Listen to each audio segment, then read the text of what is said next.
Well, it's about 12:45 a.m. I've been working on this thing for quite a while. Even with the right tools, it was still a pain in the ass. And I got that much done. I got the pump in.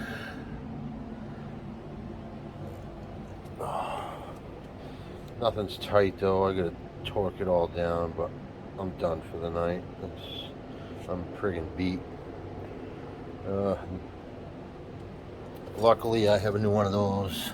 I rolled it over and apparently broke it.